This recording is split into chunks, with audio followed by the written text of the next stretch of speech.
Hello everyone, আসসালামু আলাইকুম। Welcome back to my channel SA kitchen and blog. আজকে আমি আপনাদেরকে দেখাবো রেস্টুরেন্টে কিভাবে পিৎজা তৈরি করে।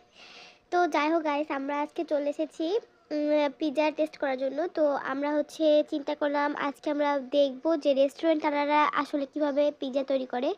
তো সেটা আপনাদের সাথেও শেয়ার করব।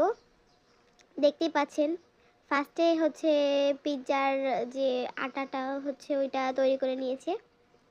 এখন এটার উপর দিয়ে আমরা যেরকম বাসায় বানালে কাঁটা চামচ দিয়ে একটু করে দিয়ে ওরা ছুরি দিয়ে করতেছে।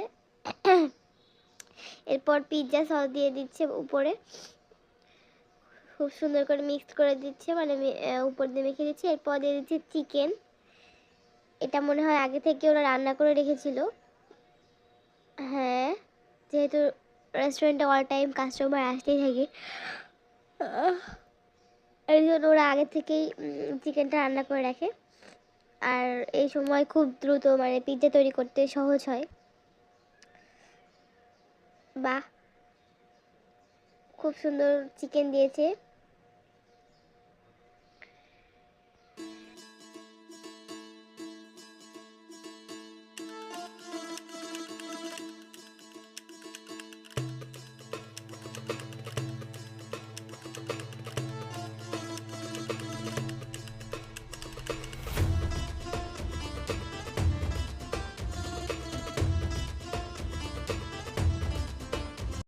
এরপর এরা একটা সসেস কুচি কুচি করে নিয়েছে, একদম কুচি কুচি করে সসেসটা উপর থেকে দিয়ে দিচ্ছে।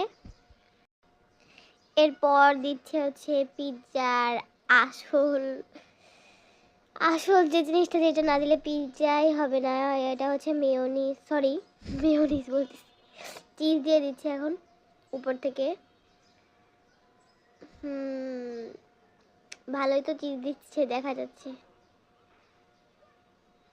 ওয়াও, অনেকটা চিজ দিয়েছে, বাহ। এটার মধ্যে আগে চিজ দিচ্ছে, তারপরে ওই সসেস চিকেন পরে অ্যাড করবে। এই যে এখন সসেস দিচ্ছে। ও ওয়াও, ও এটা সসেস পিৎজা, এর জন্য এটা আলাদা সিস্টেমে তৈরি করতেছে। এটা কি দিচ্ছেন ভাই? ও আচ্ছা, চিকেন বল।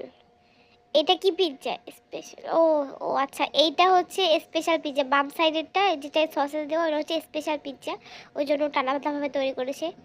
ওয়াও, যাই হোক পিৎজাটা তৈরি হয়ে গেছে। তো কেমন লাগলো সবাই জানাবেন। আমার ভিডিওটা যদি ভালো লেগে থাকে অবশ্যই লাইক, কমেন্ট অ্যান্ড সাবস্ক্রাইব করে পাশে থাকতে ভুলবেন না। তো এখন দেখাবো রাতে ঢাকা শহর। দেখুন কত সুন্দর ঢাকা, খালি জ্যাম আর জ্যাম। যারা ঢাকায় থাকে না তাদেরই আসলে মজা, এই জ্যামের মধ্যে থাকতে ভালো লাগে না। এমনিতে ঢাকায় থাকতে অনেক শান্তি, অনেক দিক থেকে শান্তি আছে, বাট এই রাস্তায় বের হলে জ্যামের যে ব্যাপারটা, এটা জাস্ট অসহ্য। তো যাই হোক, ওয়াও, এই যে দেখতে পাচ্ছেন এটা কিন্তু ওই মেট্রো রেলের নিচে, ওই যে উপরে দেখতে পাচ্ছেন ওটা কিন্তু মেট্রো রেলের লাইন। মেট্রো রেলের লাইনের নিচ থেকে এটা ওভারব্রিজ। ওয়াও, দুইটা গার্লফ্রেন্ড বয়ফ্রেন্ড দেখলাম রিক্সায় করে যাচ্ছে পিৎজা খেতে মনে হয়। জানি না কোথায় যাচ্ছে। সবাই ভালো থাকবেন, বাই, আল্লাহ হাফেজ।